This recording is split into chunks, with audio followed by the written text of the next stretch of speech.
the Mayo Experience. That Mayo Experience. That Mayo Experience. That Mayo Experience.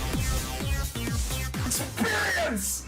Welcome to the Pat Mayo Experience, presented by DraftKings. Week 1 NFL recap. Week 2 waiver wire pickups and injuries. This is going to be sort of the pre-version of the full waiver wire show. I'll be doing a full waiver wire and injury show later on Monday afternoon once we have a bit more information and we've had time to digest it. In full disclosure, we record this Sunday evening show towards the beginning of the first quarter of the Sunday Night Football game, so there's not going to be a ton of information on Sunday Night Football either. But I want something up for the people out there like you who are watching, who are listening, who maybe you're on the West Coast, you're just up for a while. Maybe you're an insomniac and want something to listen to. My dulcet tones might be able to put you to bed on Sunday evenings. And frankly, I just want to talk about fucking football. So smash the like button to the video, sub to Mayo Media Network, and in the comment section, please give me your favorite play for Monday Night Football, be it a prop, a total, a side, whatever. It might be an alt first half line. I want to know what you guys are up to, or maybe what your biggest story was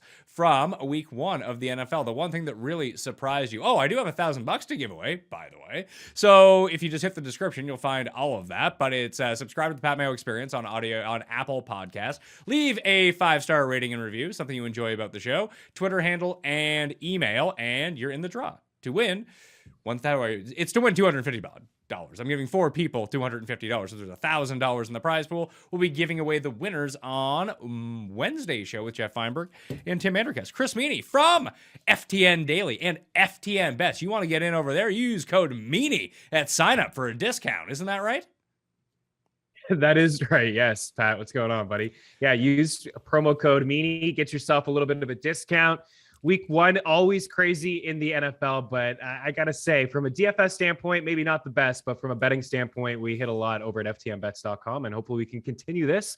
But man, nice to chat with you, and hopefully soon we'll be together watching football on Sundays. But man, it's just so nice that it's finally here. Yeah, I tweeted out a picture of my setup for this Sunday because I was supposed to have all my TVs installed and like they were just jabronis and like forgot to order the TVs. So I had to do a makeshift of all of the TVs I just had laying around the office, and then a computer, and then a whole bunch of weird monitors. But then we didn't have the right adapter cords. I had like an HDMI and a C plug to go in them. The 2 Fire Sticks I bought wouldn't work. I couldn't find my Chromecast. It was a bit of a setup. So for week 2, I shall have the 7 TVs on the wall to make sure. 9 games, a lot of games. It was just like, do we sacrifice a game? Do we watch? Because it came down to like, do we put on Red Zone or do we watch Texans and Jags? I was like, I kind of want to see Trevor. I want to see what the Texans look like. And I probably could have done it. I got to watch the Trevor Lawrence like cross body throw to DJ Chark. I was like, oh, I get it. I get this Trevor Lawrence thing. Obviously, he's not going to do that every time because he had a few like adrenaline rushes too, where he just sailed the ball over people's heads right to the other team. So that didn't really work out too well for him. But you saw what you wanted to see, I think, from Trevor Lawrence and some of these like incredible throws he can make. Oh yeah, he was fun to watch. And I think when we chatted last time, we talked about how Urban Meyer would be one of the most unpredictable coaches in the league, and that Carlos Hyde would frustrate James Robinson owners, and just the way that they played that game. I think if you followed them in preseason, you would assume that the way that they played would translate into, week 1 and 2 and 3, that they were just pass heavy. And if you have Trevor Lawrence and it looked like everybody really got a piece of the offense. Laviska in a full point league, certainly going to be appealing, but DJ Chark got those deep balls. Marvin Jones was getting some deep balls. He was looked at inside the red zone. And I don't know if he's going to throw the ball 50 plus times, but it certainly looked like it was going to be a team that's going to be playing from behind quite often. Like if they're going to have issues with Houston, they're going to have issues all year defensively. But I like what I saw from Trevor Lawrence in, that one of his first, I guess, losses in a long time. He's not used to losing. He's got to get used to it with Jacksonville. Only that awful Mark Ingram could touch the ball 30 times and generate 14 fantasy points while scoring a touchdown. That is sort of the epitome of Mark Ingram. Before people run to their waiver wire to go pick up Mark Ingram, A, just look at the efficiency on that, and B, how many games are the Texans actually going to win where they can run the ball 50 times in a game? Yeah, that's the biggest thing. I knew we were going to talk about Ingram, and I was chuckling, when he found the end zone. It's like, yeah, the show with Mayo should be fun when we bring him up. But you're right. He wasn't efficient. And they just took advantage of a very bad run defense. I mean, last year they were pretty bad at stopping the run, and it looks like they're going to be bad as well at stopping the run. I mean, volume and opportunities certainly means a lot in fantasy football, and he's going to get them. But I think all 4 running backs, 3 for sure, ended up with double-digit snaps. And, Philip Lindsay had a red zone carry that he found the end zone into. And Ingram, I don't believe he had 1 target at all. So, he's not going to be involved through the air. And yeah, I mean, how often is Houston going to be up? I still think they're a very, very bad football team, but I guess you got to give them credit. I think Tyrod Taylor looked okay from a fantasy standpoint. He might be decent in a super flex, but yeah, I think we need to pump the brakes on grabbing Ingram. He should be rostered, but you're not going to want to start him. Yeah, he probably is the running back you would want to own from the Texans, but here's the sneaky thing. Do you really? I know all 3 of them scored against the Jags. They don't play the Jags every week. It's going to be tough for them to actually produce fantasy value. And they kind of rode the hot hand with Ingram, although he wasn't all that hot on the ground. 26 carries for 85 yards, a very quality 3.3 yards per carry. That's very Mark Ingram-esque when it comes down. He did have the lone target in the game. But if they're running a 3-headed committee, plus they didn't sprinkle in as much Rex Burkhead as I thought they were going to do, plus Tyrod running the ball, I don't know. I'm not running out. I can see how people would want to own him. I obviously don't want to own him. But are you ever going to start Mark Ingram? The answer is no. No, you're not. Yeah, 26 attempts. It's second behind Joe Mixon. And again, 26 touches is third because Christian McCaffrey caught a ton of balls and he ends up with 30 touches. No, you're never going to want to start him. I ended up grabbing him in a couple deep leagues just this morning or over the weekend because, we've had some injuries now with running backs and, we had some surprise cuts too. So it is nice to have just some depth on your roster especially in deeper formats, but in 10 teams, 12 teams, I don't think this guy is really ever going to start, but we'll see how this plays out. Even in 14 teams, you don't want Mark Ingram. No, but again, you just want the depth on your bench. Like there could be a moment in week 7 where there's injuries. No. I would rather have Eli Mitchell. I'd rather have Latavius Murray. I'd rather have Kenneth Gainwell. Sure. There are guys that are more widely available who people won't pick up because oh my God, the Mark Ingram touched the ball 26 times. He almost fell forward for a meter. Great. Yeah. Thanks, Mark Ingram. That's going to work out well on your fantasy team.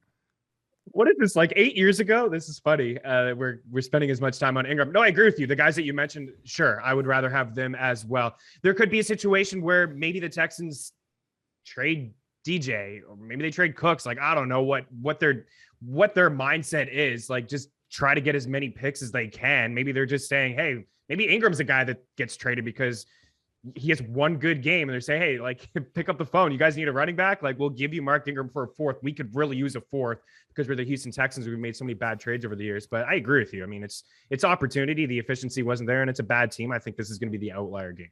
Yeah. So when people are like, man, you got to pick up Mark Ingram, the answer is no. Let someone else pick up Mark Ingram. You can go pick up actual guys. Here was the short list that I had for available running backs. I haven't put them in the rankings yet. It was Eli Mitchell, Mark Ingram, Latavius Murray, Tony Jones, Kenneth Gainwell, Cordell Patterson, James White, Naheem Hines, who was a target machine. We'll talk about Wentz in a minute. Leonard Fournette were the short list names. Is there anyone else I'm missing from that who's widely available that you could potentially go pick up? I know those guys are somewhat owned in some leagues, but in the majority of leagues, they are not owned. No, they're not. I think Elijah's the big one, and that's going to be a frustrating backfield because, it was surprising to see Sermon healthy. Inactive, and then healthy. And the reports after the game, Shanahan said, Elijah Mitchell just outplayed him. It's it would have been nice to hear that kind of stuff from, 49ers reporters, just Sermon. Oh, Sermon looks great. Sermon's the guy. He's the backup. It's going to be Mostert and Sermon. And it just, he was inactive and Elijah Mitchell played pretty good. And it was a really good matchup.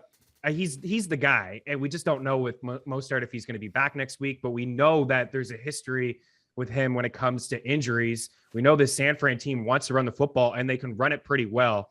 So I think Mitchell is, out of all the guys that you mentioned, he's the one to me that is definitely available.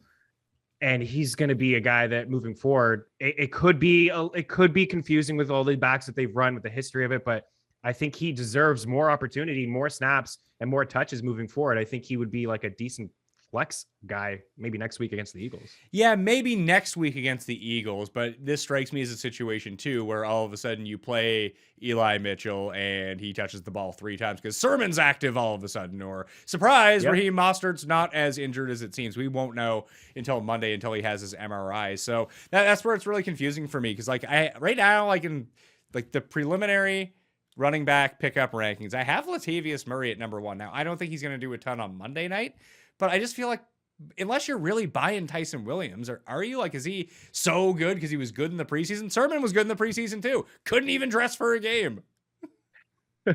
No, couldn't. I had to have JaMychal Hasty in there over him.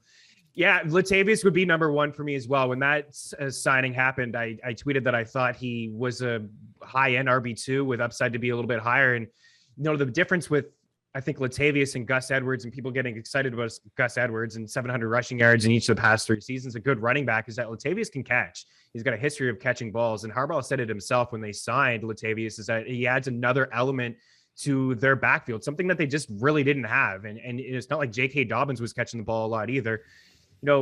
Lamar Jackson doesn't have a history of dumping it off to some of these running backs, but maybe it was just the type of running backs. Maybe that just wasn't part of the game plan. So Latavius Murray, I think, yeah, you're right. Probably not going to get a lot of run tomorrow night. It may take a couple weeks, but this guy has a lot of upside. I think he's coming off a career season in terms of yards per attempt.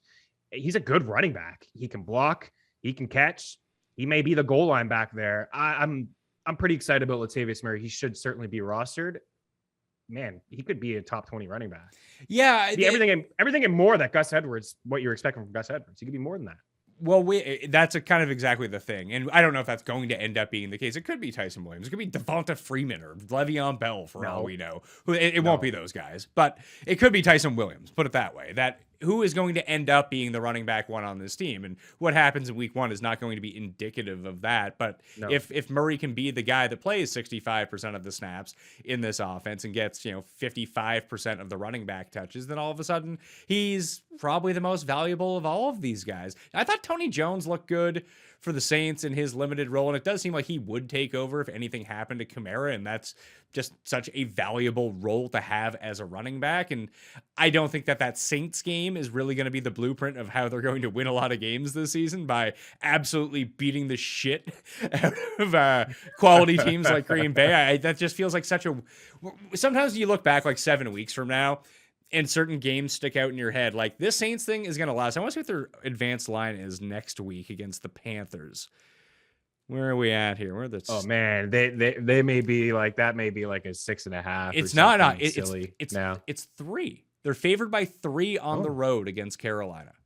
That feels so trappy. People are going to smash that Saints line. That smells to high water to me. Like, the Panthers weren't good on Sunday, but they weren't bad at the same. They left a lot of points on the field.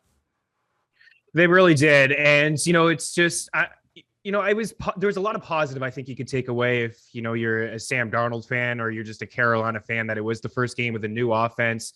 He did make some mistakes. I think what you're alluding to is he fumbled the ball right around the 5 near the goal line. And that was a big mistake where they could have put up some more points, but I liked what I saw from him and just the weapons. And he doesn't have to do a whole lot to have a career year. He's set up in a pretty nice situation. Yeah, I like Tony Jones. He runs hard, and this was part of the reason. We do have to say Latavius Murray lost his job. Like, they asked him to restructure his contract, and he said no. But they asked him to restructure his contract because Tony Jones was looking better than him, and Latavius Murray was looking sluggish. And we've always liked Latavius Murray as a solid handcuff in case anything happened to Alvin Kamara. So I agree with you that even in just a small role where he had 11 carries, 50 yards, and it was probably just a weird game, but I think there are some positives that you can take away, that if anything were to happen to Alvin Kamara, that, Tony could be a guy to get double-digit carries and maybe catch a couple balls out of the backfield. Jameis, man, super efficient in that game. That had to pump you up. 5 touchdowns from Jameis Winston. Like, I feel like you had him ranked higher than anybody in the industry. I did, but someone actually brought this to my attention. I forgot the guy's Twitter name, but we had a thing like 2 years ago when he was playing for Tampa that they always used to put his over-under rushing total at like 11.5 or 12.5. And he'd rush for like 30 yards per week. And someone sent me a tweet. It's like, hey, don't forget about Jameis's rushing prop. And I was like, what is it? It's like 8.5. I was like, oh, goo. Let's like go all in on that. So I did, and I think that he was over it 1 minute into the game. Man, he was very impressive. I think he made just like a couple mistakes where, you're up big and, a couple throws where he just was throwing into double coverage, but that's kind of what we're used to seeing. But I thought he looked really good. I mean, no interceptions is very key.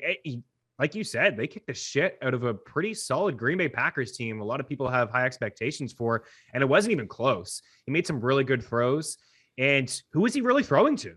Right? Like Marcus Callaway was taken away from Jaire Alexander. Juwan Johnson is somebody that I like, but he had, 2 touchdowns. I think only 3 targets, a deep ball to Harris. Michael Thomas wasn't on the team. Wasn't there. And Alvin Kamara didn't, he wasn't really a huge factor in the passing game. And Tre'Quan Smith is on IR. So very impressive first start for Jameis Winston. Maybe just learning from Drew Brees and company and Sean Payton for a year is really going to help this guy, or potentially it is the laser eye surgery that's going to help him after all. I don't know. Let's do the injuries. So here are the major injuries that I found from Sunday and Thursday. Jerry Jeudy is not going to be out for the season, but he does have a high ankle sprain, so expect him to miss some time. I think obviously it's a boost for Cortland Sutton and Noah Fant and Big Al. He ended up catching a touchdown as well. But I think Tim Patrick is the one who probably benefits the most because he'll play the outside, where KJ Hamler will play the inside. He dropped an easy 50-yard touchdown. It was embarrassing. He fell. You could just see it on his face. He was just like, oh, God. I don't even want to look up at the replay of this. It was so bad. So, Jeudy, he's going to be out a while. Beckham didn't play. And then we got the Schwartz. And it was like, oh, man, Donovan Peoples-Jones. He's going to be so great. And Schwartz is everywhere for the Browns. Didn't expect to see that. But Beckham should play next week. Your guy, JJ Arcega-Whiteside, had a concussion. Not that anyone noticed, but that happened to him. Michael Gallup is going to miss 3 to 5 weeks for the Cowboys. Who do you think steps in? Do you think it's going to be Cedric Wilson or the Rook? I think it's going to be Cedric Wilson. Yeah. I think for Heiko, yeah, he was drafted, I think in the 4th or 5th round as probably a replacement for next season for Gallup. And I thought originally when the Gallup injury happened and I just tweeted that maybe he would fall into a role quicker, and everybody, like Cowboys fans, were just probably on edge from that game and blowing that game. And then Zeke, shitting the bed and not looking good. And then the injury to Gallup, it's like, no, like pump it. It's not going to be him. And it's like, I agree, but like he is probably going to get a little bit more playing time. But from what I saw in that game, like Wilson is the pickup, and Dalton Schultz potentially too in deeper formats for those playing, I don't know, double flex for tight ends. Like I know it was just one game. Yeah, but hold on. Is he actually a pickup though? Like, do you really want to pick up Cedric Wilson? I think in a 14-team league, I think if we're talking about tight ends, and if I was choosing between him and Austin Hooper, for example, I would go for Schultz. For Schultz, yeah, Schultz I can see, but like Cedric Wilson, like if you're like picking up Cedric Wilson and thinking about playing him, like your team is fucking garbage. Yeah. Yeah, it is. It is garbage. Absolutely. But if any indication is from week 1 that the Cowboys are just going to throw the football a ton, I think it was partly game plan against a very good Bucs rush defense, number 1 in each of the last 2 seasons. I think they just had a game plan where they were going to throw the ball and try to exploit some holes in the Bucs secondary, and it worked. I mean, they executed a near perfect game plan.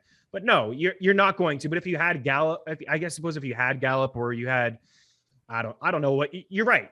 I'm trying to think why you would pick him up and start him. You wouldn't, but out of all the wide receivers we're going to talk about today, I mean, he's probably near the top. Like Zach Pascal's a guy I'd rather have over him, but he's probably like top 5 because the offense is going to cook. Like they're going to score some points. Yeah, that's true. So Gallup's going to be out 3 to 5 weeks at quarterback. Ryan Fitzpatrick got hurt. He has old man hip, so he's going to miss multiple weeks. He might be done, Pat. I think they said they're going to do the scan. They don't think it's a broken hip. So Tyler Heineke is going to start in his place right now, who wasn't like bad, although the Chargers crushed Washington today. The score does not reflect that, but they killed them. They did. Yeah, and it was a great first win for the Chargers on the road. Typically lose those games, those tight ones, they find a way to lose them. And Keenan Allen was a beast. And that's the way you attack Washington. Keep an eye on that moving forward if you're playing DFS. Their corners are really nice, even though Mike Williams had a solid game. But the way to attack Washington is in the slot, and Keenan Allen just absolutely ate. And I thought Roundtree was a guy who, not a great pickup, but he's definitely ahead of Justin Jackson and Joshua Kelly, if that matters, if anything happened to Austin Eckler.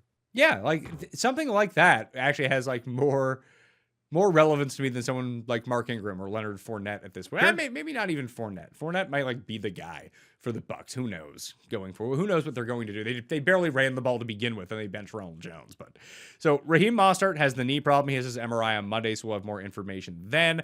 Rashad Penny left the game in the Seahawks backfield with a strained calf. No word on how long he's going to be out. Then on the offensive line, Lyle Collins suspended 5 games for Dallas. Mekhi Becton hurt his knee. It looks like he's going to be out a while. Jedrick Willis was carted off for the Browns. That's not great. And the Monday night game, all of a sudden, Josh Jacobs has an illness, and he's been downgraded to questionable. So I keep an eye on that if you're relying on Josh Jacobs. Like, make a backup plan potentially. I'm trying to think. Like, it would have to be like Jalen Richard. No, No, he's on IR. Yeah, he's on IR. Well, like if you're going to take a zero, you got Jacobs. Who would it be? It would be Latavius, wouldn't it? He's in that game. He's going to play. Yeah, if he's available, I just thought maybe he would be. They signed. I don't know if Royce Freeman got activated to the 53 man, but they picked him up. I believe that it was them who ended up with Royce Freeman from when he got cut by Denver. It was them or Carolina. Yeah, I think he's on Carolina. He's on Carolina.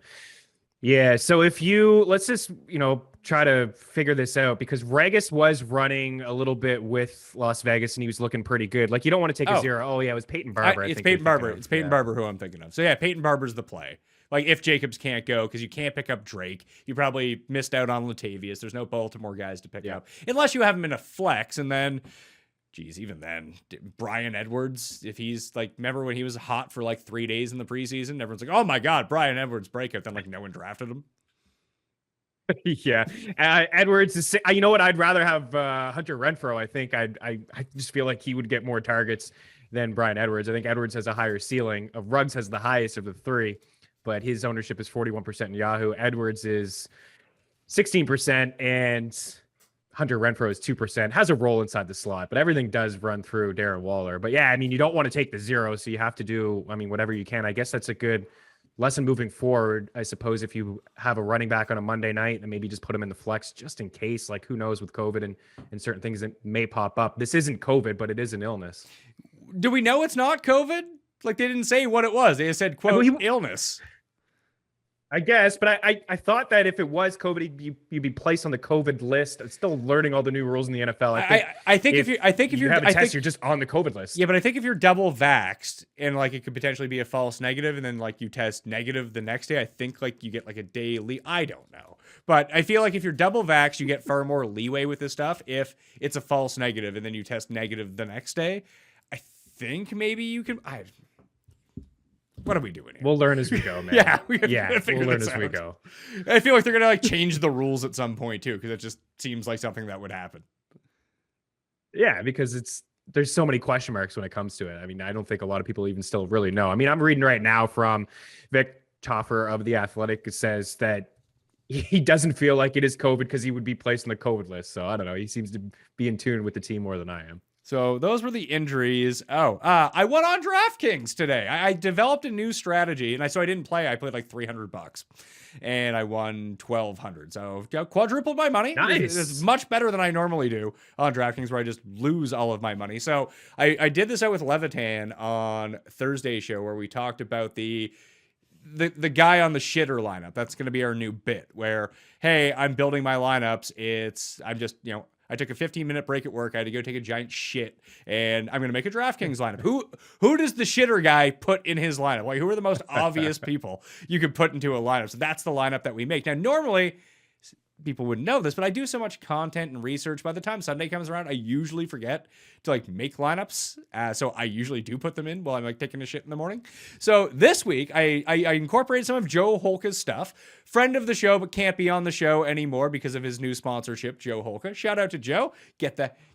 I'm very excited he has a brand new sponsor. I love Joe, but we'll talk in the offseason. We'll continue to talk privately, but I did have him on for the Intro to DraftKings show. And the one thing that really resonated with me with him was about stop being an idiot and playing like $200 in the millionaire, like $5. It's like, what am I doing? Like, I'm not, even if I win, I'm not going to win in this. Like, I'm just going to lose money over time. He was just like, pick some GPPs with small field entries and just attack those. Like my tournament, the Pat Mayo Experience DraftKings Listeners League, with the 5,000 people in it. That was a good one. I cashed 2 of my lineups in that. I doubled my money. That felt good. But the other 2, I played $200 single entries. One of them had 55 people in it. One of them had 233 people in it. I came 11th in one and 3rd in the other. Like most of the day I was winning both of those, but then Mahomes, Hill, and Kelsey got real hot and I got passed by some guy who was completely out of the money at one point, and he's the guy who ended up winning both of them. That it's funny, when I went and scanned like the very top of DraftKings leaderboards in the contest that I was close in but ended up losing,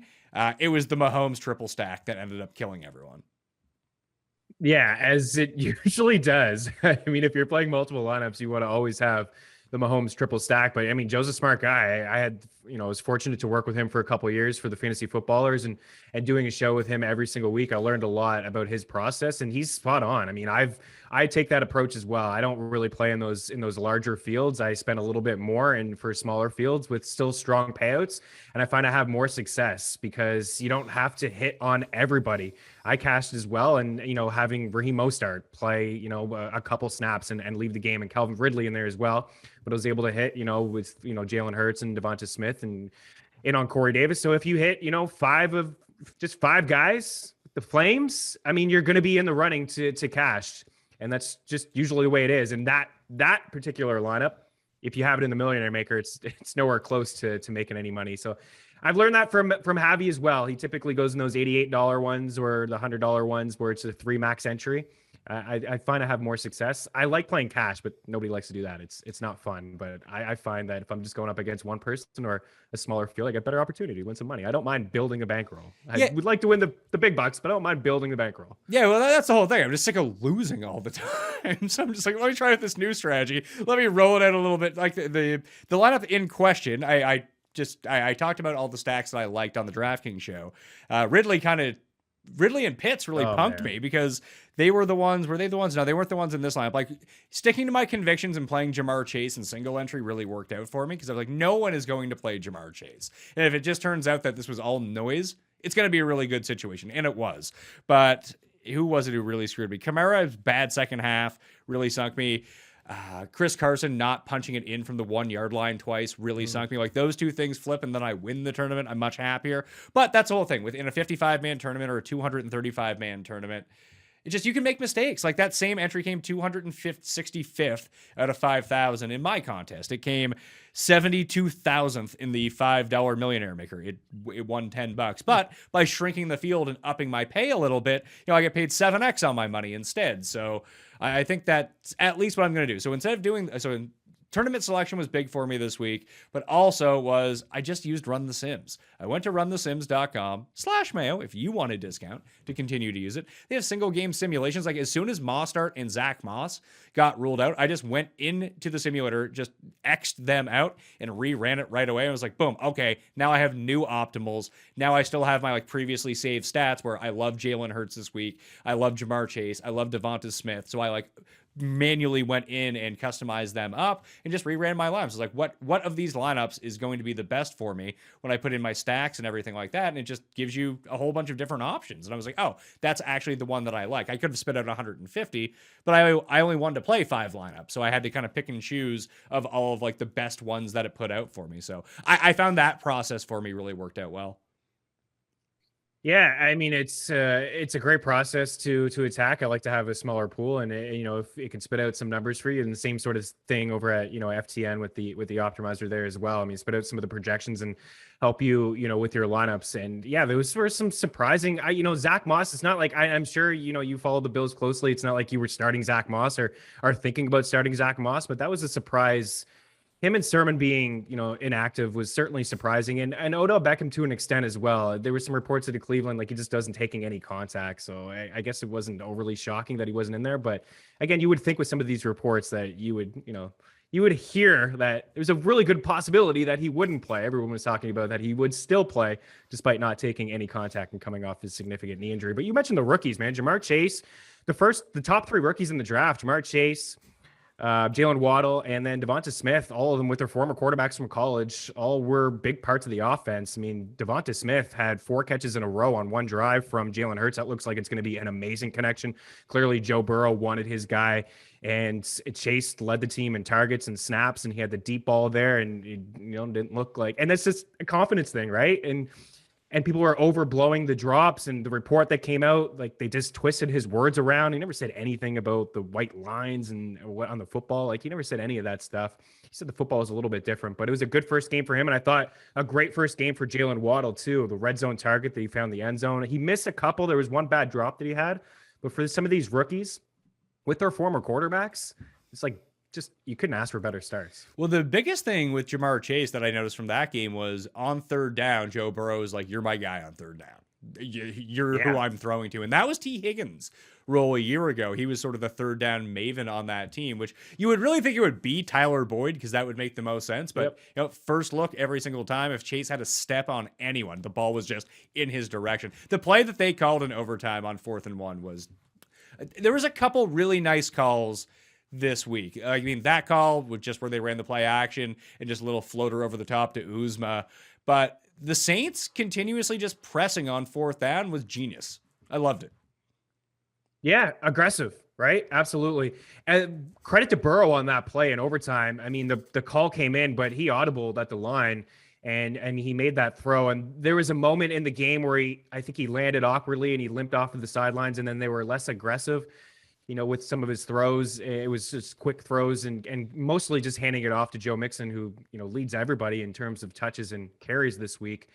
And I mean, this offense, it's certainly trending in the right direction over the past couple of years. If they can get a healthy Joe Mixon for the entire season, and Zach Taylor, who comes from Sean McVay, I think, he knows what he wants to do. And it's, I think he's improving every single week as just a play caller in the league. So the Bengals are certainly, it was a good first game for them to blow it and then still find a way to win the game. But yeah, the Saints, that was one of the big surprises for me this week, just the way that they handled Green Bay and how brutal Aaron Rodgers looked and all the nonsense in the offseason and how petty he was and like crying about this and complaining about that. And man, he didn't look like he gave a shit in that game. Like there was a couple throws where it's just like, whatever. I'm just throwing it up and so be it. It's picked off. But man, what does he have? Like a couple picks? What do you have, 4 last year?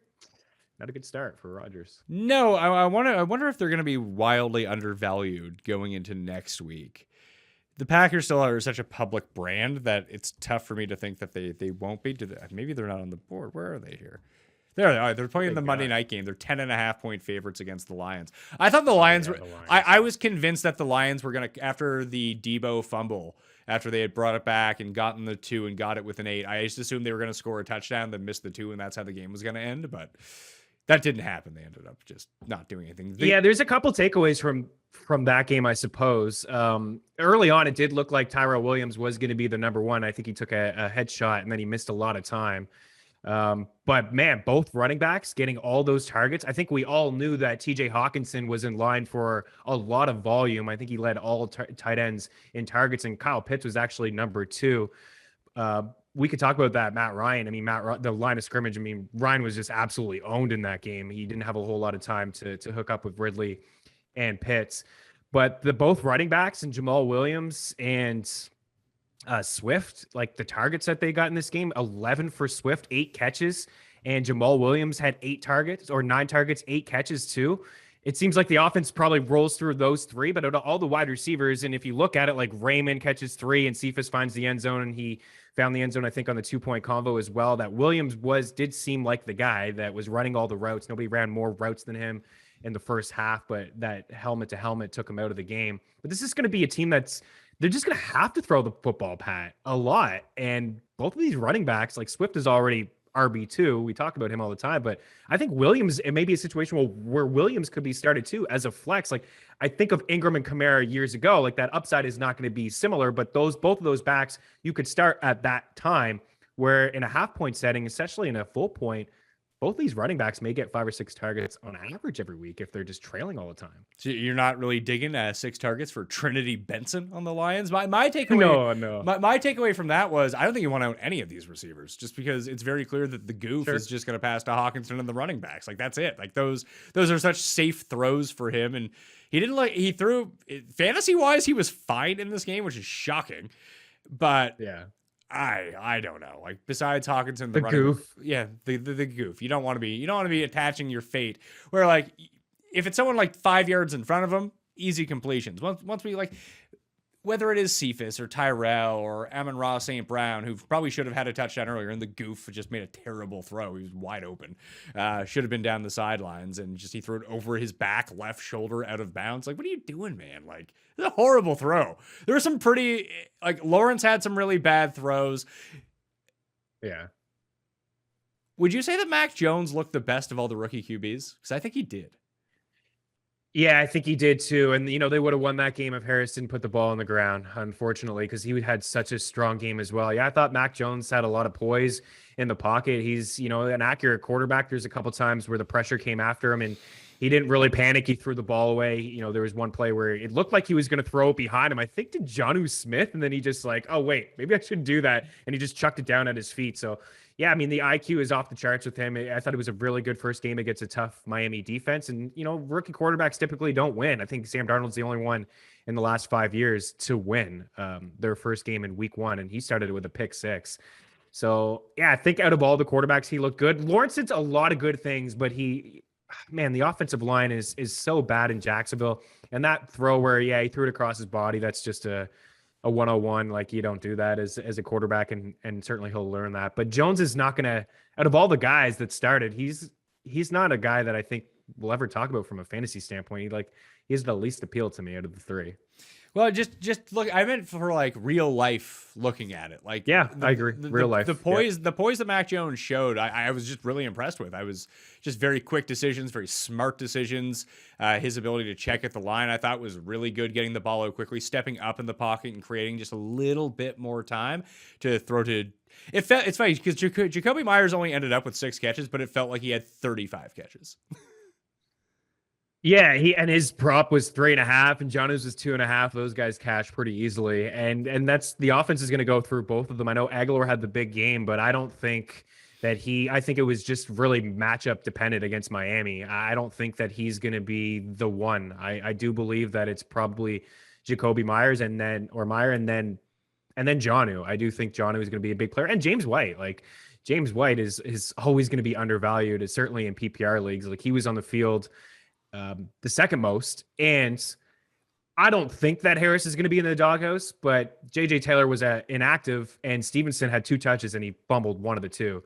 So I think you could feel pretty good about James White as well inside this offense. Yeah, it depends on how the game flow is going to go. Damian Harris, I think he's going to be fine. Like, he had 23. Yeah, I do too. He had 23 carries. I mean, yeah, he ended up with 2 catches as well, 3 targets. That's good for him. Like, it's like Nick Chubb has multiple catches, like 4 of his past 5 games now. It's like, okay, 2 a game's not bad for Nick Chubb. Like, we get Derrick Henry up to that level, maybe even like 2.5 over the course of time. Now we're talking. Even in half-point PPR, just those free points, like the Jalen Hurts free touchdown and a half he provides on the ground just through yardage every single week. What's he averaging now in his career? Like 63 yards a game? It's 66.8, I believe. Yeah, he had 272 in 4 games last year. 4 starts, only finished 3 of them. Was pulled in that Week 17 game where the Eagles decided to give Washington the division. But he's had at least 60 rushing yards in 4 of those 5 games. He had 100 against the Saints in his first start. Man, he looked really good, and it was impressive the way that offensive line played in Philadelphia. And I think that's the big part of why they played so good today overall, the offense. And last year, 12 games in, 12 different offensive line combinations. The offense wasn't catered to Hurts. I thought he showed a lot of poise as well. We talk about Mac Jones and the poise that he had. I mean, Jalen Hurts had a lot of poise and willing to stay in the pocket and elusive to avoid a couple sacks. And I'm sure Carson Wentz would have, been on his ass if he was, in that game yesterday or today. I thought that the offense was pretty good, and Jalen Hurts, from a fantasy standpoint, if he's gonna, I don't think he's gonna run for 60, but you're right. It's almost like starting with a touchdown and a half with what he can do. And again, that offensive line, if it stays healthy, like Jason Kelsey is elite as an elite center, and they were running some play action. They were running a lot of RPO, a lot of screens, and both. You mentioned Kenneth Gainwell, he had a good game, and Miles Sanders had a good game, but they opened up a lot of lanes for everybody, including Jalen Hurts. What do you? San Francisco is at Philadelphia next week. What do you think the line in that game is? I would say 6.5 Niners, 5.5, 4.5. 3. I'm all over the place. 3 Niners. Just 3. Yeah.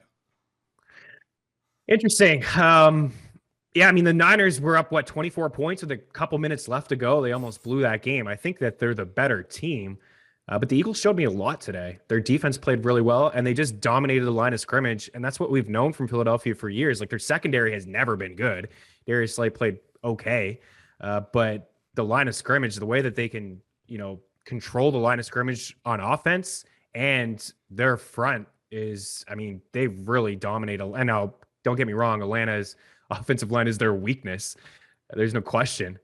But they got after Matt Ryan today pretty easily. I didn't get to see too much of the Lions, to be honest with you. I had that game kind of just in the background because I thought it was going to be a complete blowout. But I would take San Fran in that game at 3. Okay, so here's some of these lines for week 2 are just I'm very confused by them. New England is at the Jets. What do you think the spread in that game is?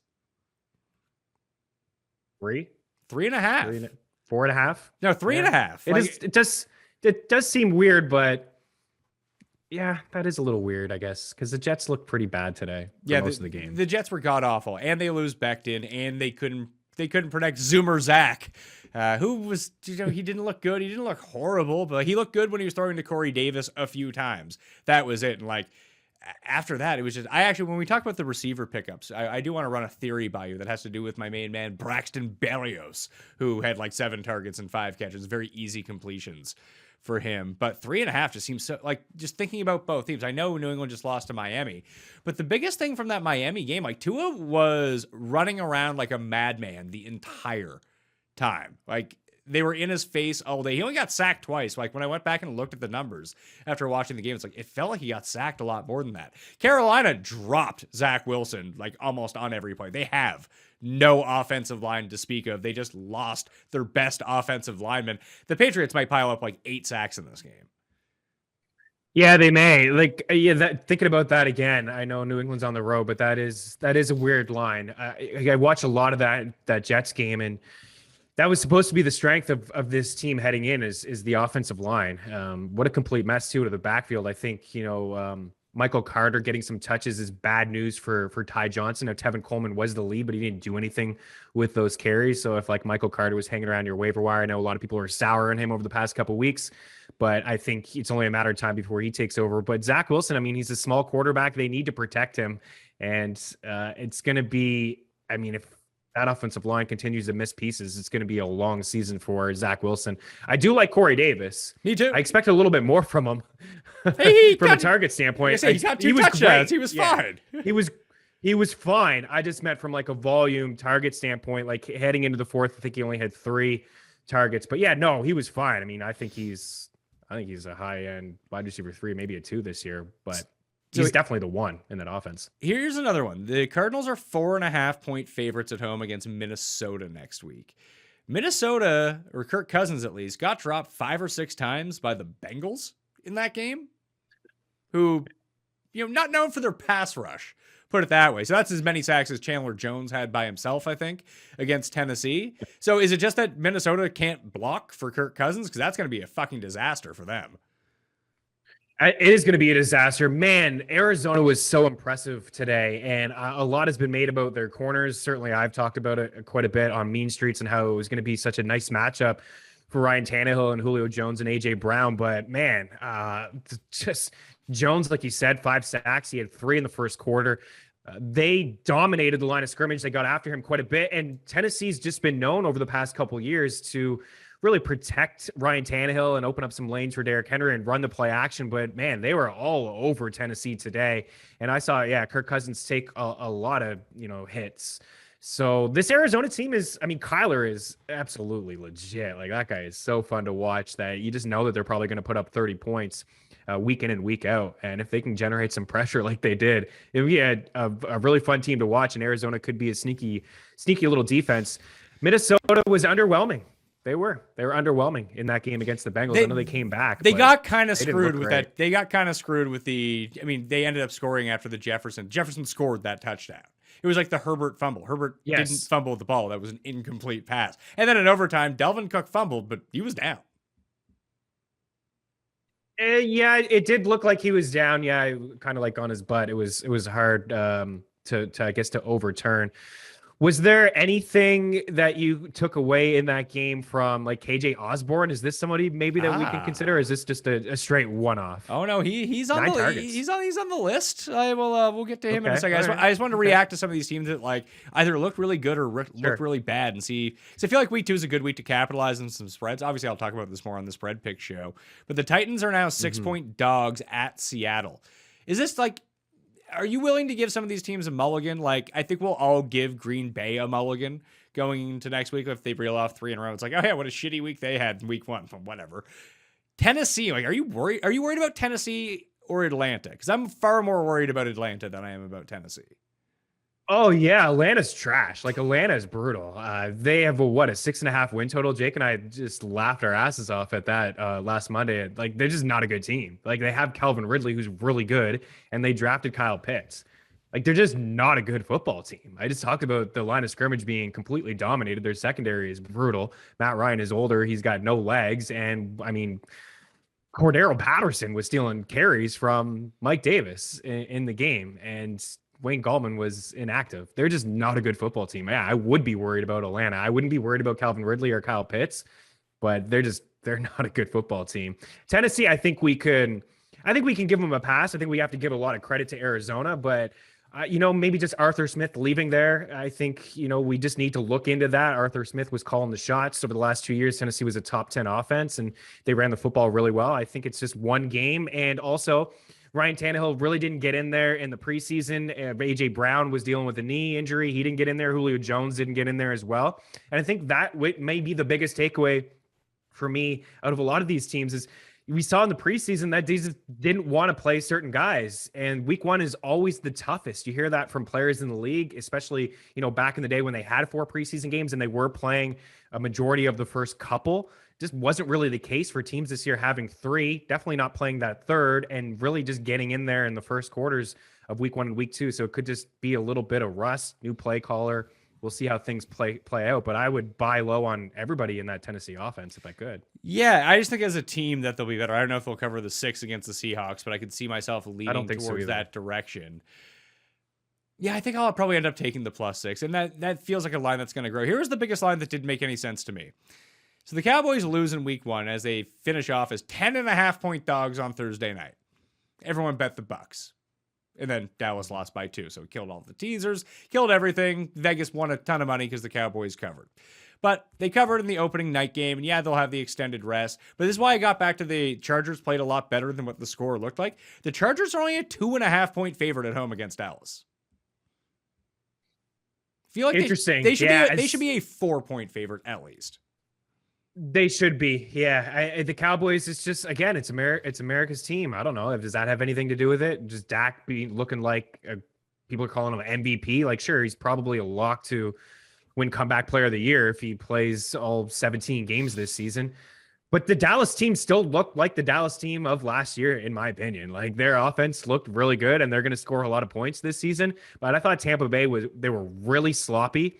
They gifted them a couple turnovers, one inside the red zone, and they still found a way to come back and win that game. There's a lot of holes defensively on this Cowboys team. I like the way that the Chargers played against, I think, a very good Washington team. I know Fitzpatrick left and Curtis Samuel wasn't active, but I have a lot of respect for Washington. They have a really, really good defense. And they went, Herbert, West Coast team going to the East Coast starting early. They went in there and won that football game and looked, like you said earlier, looked really good winning it. I think that they're a more complete team than Dallas. I would lean with the Chargers at home. Just getting some more injury updates in. Marshawn Lattimore signed that big deal, but now he needs thumb surgery because he had to leave the game against the Packers. I don't know how long he's going to be out for, but that's not good because their defense looked really good. Oh, news story. Jason Verrett for the 49ers has a torn right ACL, so he's probably done for the year. That's huge. Raheem Mostert slated for further testing, but they're not concerned that he's going to be out for the year or anything like that. So that's the update that I have. I'll have more on that tomorrow. Let's talk about wide receivers and just a couple streams for Waiver Wire before we get out of here. So here's the bank of names that I have right now. Sterling Shepard, Zach Pascal, Terrace Marshall, Christian Kirk, KJ Osborne, Tim Patrick, Jamison Crowder, Nelson Aguilar. I wrote down Trinity Benson just because I thought the name Trinity was hilarious. And the new Matrix trailer dropped. And I got kind of pumped for the new Matrix trailer. But those were the names that I had. Do you want to throw anyone on that list who's like a serious name? But I think all those guys you could feasibly pick up. I don't know about KJ Osborne, but I know that he's 100% available. Yeah, he is. And pretty much Pascal is too. And you and I chatted about him. That's your guy, right? When we did I think the what is it, week before the actual week one started in the NFL, we talked just about a couple guys who could help you out. And T.Y. Hilton left, I believe it was the night before he had that injury. Pascal is, man, he's interesting. I like him more than Paris Campbell. He's the guy that gets on the field a little bit more in two wide receiver sets. He's in there, 11 personnel. He's in there. The three wide receiver sets is really when just Pascal gets in there or when Paris Campbell gets in there. It was only 5 targets and Hines led the team in targets. But who knows, man? Maybe this could be Carson Wentz's guy. He certainly was his guy inside the red zone today. I don't think there's really any other names. I thought Osborne was interesting because it's for a long time now, last year especially, there was only just 2 wide receivers in Minnesota, and that was it. That's just it. We got excited about the tight end, and Irv Smith went down, and Coughlin basically played a majority of the snaps. But, I mean, maybe he could carve out a role. There's an opportunity for a third pass catcher in this offense after Dalvin Cook. It could be him, but I don't know if we'll ever feel confident starting him. I would rather, I think, Pascal. No, I think I'd rather roll the dice on KJ Osborne only because his dreads were covering his name, and I just kept seeing this guy 17 and just yeah. I noticed that. I was what the fuck is who is this guy? I was then I had to go to the depth chart, and I was I don't know who this is. I should have been paying more attention to what's going on with KJ Osborne. And maybe it's an outlier situation where Cincinnati's pass defense is just so bad that he was able to rake it up, and they really put an emphasis to try to shut down Justin Jefferson and basically just left him wide open. But it did seem, like you said, without Big Irv around, even BC Johnson being on IR, that he can't be around, that there is the potential for someone to step up in this offense where it's not just Thielen and Jefferson all the time. They're going to be the top 2, obviously. But go ahead. So no, I was just gonna say, my bad. I was just gonna say that I'm just looking at the snap counts, and he played 67 snaps. So that's pretty significant, actually. Basically playing as much as the other 2 guys, Pat. Thielen plays 78 and Jefferson plays 76. So the fact that he played as many snaps as he did, you're right. Maybe it has something to do with the Bengals, or maybe there's going to be a role here for a third wide receiver. It could potentially be him. Jason Peters, as I'm watching the game right now, you're very familiar with Jason Peters, aren't you? Yes. He's already hurt. He's put in some good years in Philadelphia.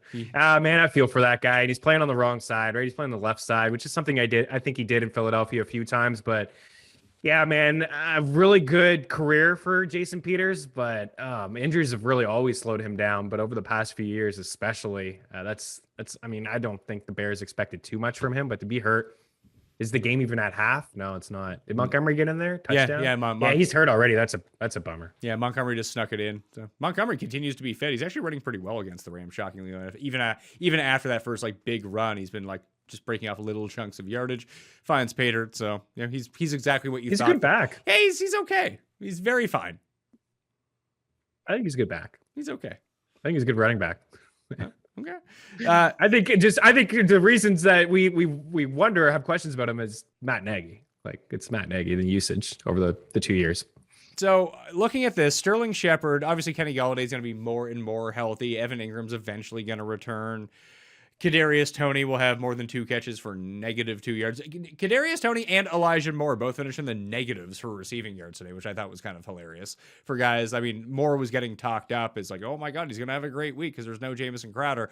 All it taught me this week, and maybe it won't be for week 2, but moving forward, Zach Wilson wants to throw to Jamison Crowder. Jamison Crowder just wasn't there, so he had to throw to fucking Braxton Berrios all day. Crowder is going to eat with Zach Wilson once he comes back. Yeah, Crowder's a good wide receiver. The positive for Elijah Moore is that he basically played every single snap, which is rare for a rookie, but they were shorthanded, like you said. And Jamison Crowder is just good when he's healthy and he's playing. He's been good inside this offense, and quarterbacks have leaned on him. You know, in Washington, and Sam Darnold did lean on him quite a bit. I agree. I think when Jamison Crowder comes back, you know, let's see. Elijah Moore is probably the guy that's more owned, but Crowder would be, for me, the guy that should be started. I like Elijah Moore. It's going to take some time for the rookie. He really didn't play at all in the preseason. He was dealing with an injury, but the offense is going to run through Jamison Crowder and Corey Davis. Those are going to be the 2 guys. Yeah, I agree. So I think that Crowder's going to be a fine fantasy asset moving forward. And everyone probably has dropped him already. He went undrafted in a lot of places. I think I would go Shepard over Crowder over Osborne. Christian Kirk's going to be in this mix, but like I've seen Christian Kirk do this before, and then next week he'll have 1 catch for 4 yards. Like that's is not bad to have on your team if you're like a shitty team and you need to like try to outscore, like you need 40 points from someone like Christian Kirk, because he's someone who has that ceiling, but Arizona's not going to score 40 points every week. No, they're not. And he did play a little bit more than Rondale Moore, but Rondale Moore's a rookie. We just had that conversation, and there's more guys here in this offense. Yeah, Kirk is, you know, an upside guy. He's linked to Kyler Murray. He's probably at best only going to be the 3rd, 4th option. Like Chase Edmonds is probably going to get more targets than him. AJ Green played more snaps, but I'm not a big believer in AJ. So I think it's just those 2 are going to battle it out. And I think over time, Rondale has that role inside the slot. Where I think I'm more excited about Rondale, even though like Kirk had that game and had the 2 touchdowns. He did this last year, like you said. There was multiple games where he hardly touched the ball, and he found a way to score touchdowns, whether it was a deep throw or a couple end arounds.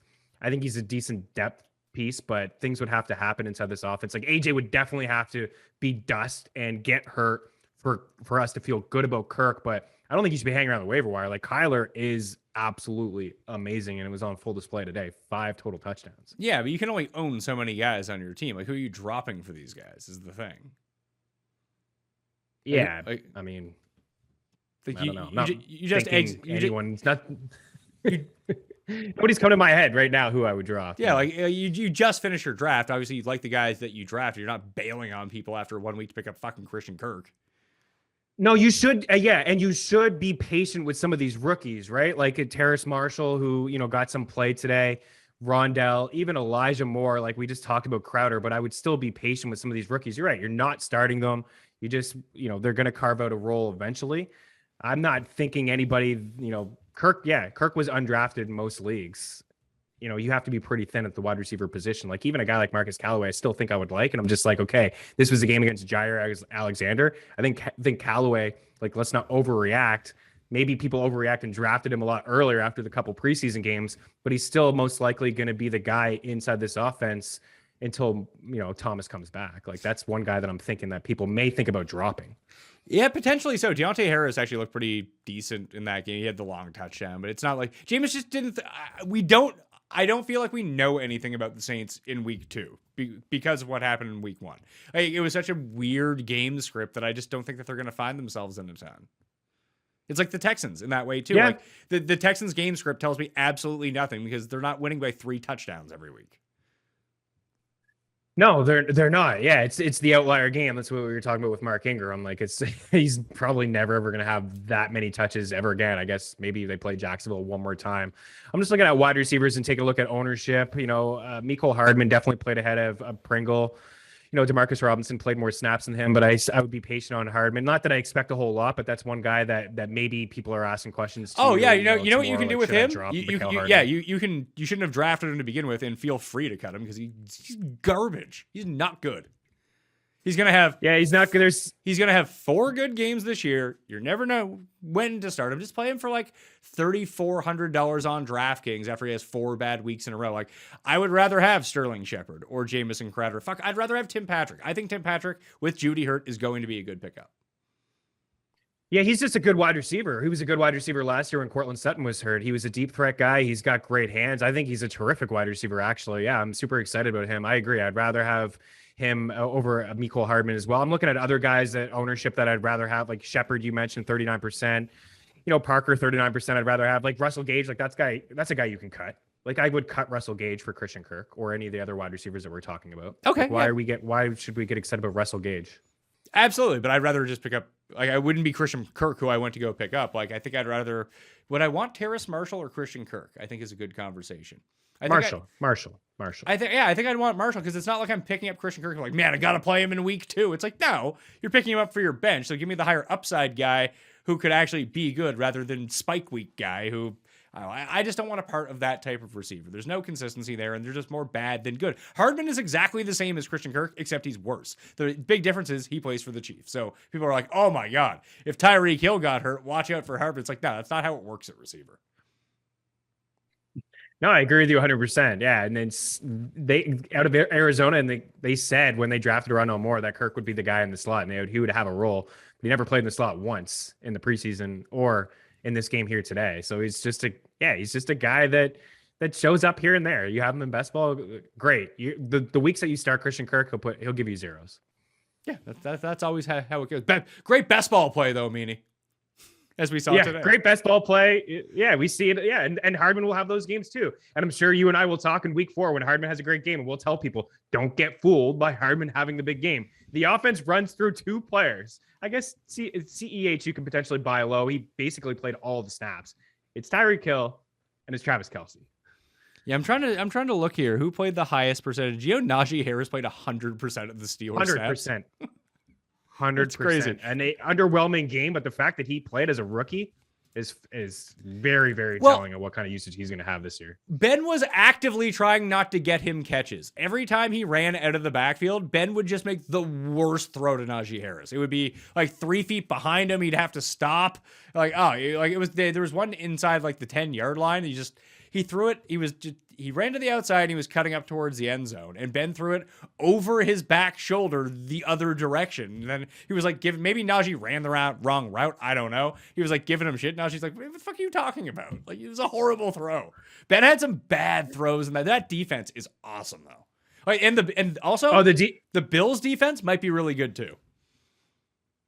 Yes. Yeah. I mean, that's the type of game that I expected, Pat. Just, an offensive struggle and, a slugfest on defense. Both defenses, really, really good. I don't think we can fault Josh Allen. And Big Ben he's not that great anymore. And I think, what the Bills did last year, they did the same thing this time around, just kind of stack the box and make Big Ben try to, beat them with his arm and try to throw deep down the field. And he couldn't do it. He couldn't do it last year. And he's not going to be able to do it this year. I really like Chase Claypool, but you could see in that game, they were trying to find ways to get him the football with a couple end arounds, because typically, it's only been 1 year, but he was the deep threat guy inside that offense. And, he scored a lot of touchdowns. He had a high ADOT and, it's a big playability there inside that offense, but it was more Juju. I think it was just the way that you play against the Bills and you can attack them in the slot. And Juju had a great game last year against him. He had a good game this year against them. But Big Ben is going to be, he's just old, dude. Like it's going to be frustrating at times to have some of these wide receivers or Najee Harris, to your point, like, guy, he's open, like make the throw. You don't need to overthrow him like that. But hopefully they draft a quarterback soon. They got to do it next year. I'll have the full count on Monday, and we'll have it as a part of the free advanced stats hub up at runthesims.com once that information gets loaded in. I believe that's going to be on Monday morning, but I'm just looking at the early results from it right now. The running backs who played over 70% of their team's offensive snaps, it was Harris, McCaffrey, Zeke, Mixon, Carson, Mike Davis, Devin Singletary with the Moss inactive, and that was it from at least the early games and late games. Just the early games, it looks like. No, early games and late games. Interesting. That's not a lot. And listen, Mike Davis did exactly what Mike Davis scores a touchdown in that game. That's the Mike Davis that you tried to draft. It's a guy who got like 6 targets, had 16 carries. Like, what else more do you want from Mike Davis, really? No, that's it. Yeah. I was just taking a shot at the team overall. I mean, he's not going to be a guy that's going to ever rack up a ton of yards on the ground. I thought that Atlanta did a good job in the first half actually running the football. They were kind of running it all over Philadelphia. And then the Eagles made some adjustments. Yeah, he's just you hope that he falls into the end zone week in and week out. But he's, his true upside is in the passing game. If he can catch 5 or 6 passes here and there, then yeah, 53 snaps. Cordell Patterson's 24 snaps, 53 out of 71. No Wayne Gallman. I think, you got him as an RB2 as a flex guy. It's fine. All right, that'll do it. I'm Pat Mayo Experience. Chris Meaney. FTNdaily.com, FTNbets.com, FTNfantasy.com. Is it just one site now where I can go to? It is, yeah. Now officially, if you go to one of those sites, you'll see up at the top like the green FTN or the purple FTN will bring you to FTN Daily or FTN Bets. Yeah, so just the one site. I know it was a little confusing maybe this time last season, but we got everything together now. All the links are there and all the content on all of the sites. It's easy to navigate on those sites. All the tools can be found on a lot of those sites as well, like Air Yards, which is a free tool. That's something that I'll be diving into tomorrow, looking at just touches and targets and snap counts and just opportunities, targets plus, carries. And we'll see who the big week 1 winners were, because it's just 1 week, right? Like, we don't need to overreact. I know you went through some of the teams and it was nice to roll through that with you, but there were some outlier performances, I do believe, like maybe the Titans offense, the Packers overall as a team. Maybe they took the Saints a little bit too lightly. But it'll be interesting moving forward. You said you wanted to talk about Carson Wentz. I didn't see too much of that game from Wentz, but man, Nyheim Hines, right? Yeah, He's going to be a guy that probably finishes top 4 catches again among running backs. Yeah, here's the thing about Carson Wentz. He sucks. Like, he's god-awful. Like, he's really bad. Yeah. And that's the whole He thing. is Like, bad. when you brought up Zach Pascal, I know he caught 2 touchdowns, but Mm-hmm. if he's not catching 2 touchdowns, he'll have like 1 fantasy point. He's not throwing to these receivers because he can't throw. I know it seems like something is just in his head. I didn't see that with him in the first couple of years in Philadelphia. Maybe it's a confidence thing. I don't know. He seems to panic, man. Like, he just it certainly does feel like it is a confidence thing. He, guys are wide open and he misses throws and he holds onto the ball too long, and other times, he gets rid of it too quickly. It's really weird. And I guess the hope is in Indy that Frank Reich can get him right as a guy that, I'm sure it was a big reason why the Eagles drafted him. He was the offensive coordinator there, and they probably saw some strengths. I know that it was an early pick, but they traded some capital to move up to get Carson Wentz 2nd overall, but not a good first game, I didn't think, for Carson Wentz. It was just a lot of checkdowns, and I think we'll probably see that. Like, I don't think I want any wide receiver, to be honest, like inside this offense. Even when T.Y. comes back, I'm just not going to want to play anybody besides Hines or Taylor. I think you're spot on about that. Maybe one of the tight ends develops into someone that like has the trust of Carson Wentz. The other thing I wanted to bring up, Teddy Bridgewater is now, I believe, 22-3 against the spread on the road as a starter now. Good quarterback, man. Game manager. He's good. He did some. Yeah, he is good. He made some nice things. throws against the Giants. Like, we talked about the Hamler one that got dropped. Like, he made some other nice ones too down the field. Like, it's funny because when he came out of Louisville, people thought like he was going to be really good as like a thrower. And then he hurt his knee, and then he just wasn't really the same. And then all of a sudden he reinvented himself as this game manager. There still might be something in there, like upside wise, for Teddy B. Absolutely. Like, he's a good quarterback. Yeah. And I think I learned that with the Saints. I know it was a really good football team when he took over from Drew Brees, but I was impressed with what he did. And then, at times last year with Carolina, and even took shots at, Carolina, the play callers and the coaching staff on how like they never practiced red zone offense, which was really mind boggling to me, or like the 2-minute drill, just something that, they didn't practice, and he wanted to practice it. So it seems like he's clearly motivated, but he's just a very accurate quarterback. And I think that's the big takeaway for me, is that they just didn't have that last year with Drew Lock. Like, Drew Lock just didn't care about throwing it into triple coverage and throwing it way over guys' heads. And Judy dealt with a lot of drops, but I think a lot of it was just, one, how they used him, but also the fact that, Drew Lock is just awful. So I think really good first game for Teddy Bridgewater. one thing I noticed from that game too, I think maybe people were like, oh, Melvin Gordon was the big game. I think Javonte Williams, he had more carries, more snaps, slightly more snaps. It was basically 50-50. But when they were running out the game, it was actually him that they were giving the ball to. And Melvin Gordon had that big run. It may be a 50-50, 60-40 type deal, but I think a very positive first game for Javonte Williams. If you're selling high on a candidate, I probably wouldn't sell Melvin Gordon, but he would be like one of those maybe potential sell highs. And like if you could go a 2-for-1 and get yourself a Zeke or get yourself a, I don't know, who's a high-end running back who also sucked. Derrick Henry, I don't know. People are weird. You know that people are weird. They'll be asking you tomorrow what to do with Zeke and Derrick Henry, which I don't think you should do anything. No, I think that Najee is really the one that kind of flies under the radar here. Man, he played 100% of the snaps. I will take that. I'll take Zeke going forward too. He doesn't have to play Tampa every single week. It's not that big of a deal. Anyway, I will let you get out of here to watch the second half of this game.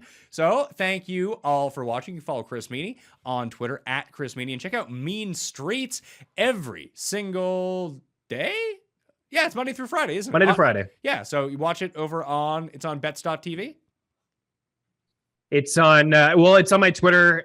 We stream live from Twitter. It's on Game Plus TV, and it airs at 2 Eastern, 5 Eastern, but we stream live from my Twitter account. You can check it out on the FTN YouTube page, and yeah, we'll be hitting on all things. It's a straight up football show. I know some people like to hear me talk hockey, but no chance. It's straight up football all week, every day. Yeah, Monday through Friday. Just search Mean Streets on Apple Podcasts as well, and follow Chris on Twitter at Chris Meaney. So you can find it up there. The Pat Mayo Experience, I told you. You can win $250 of a pool of 1,000. Just hit the description. You can find the quick link to rate, review, and sub on Apple Podcasts to the show. Smash a like on the way out. And I hope you had a great week one. I will be back on Monday with more information, more waiver wires, and guess what? Golf's back. So I'll have DraftKings picks and bets with Andy Lack on that. Well, I will see you next time. Pat Mayo Experience! Experience!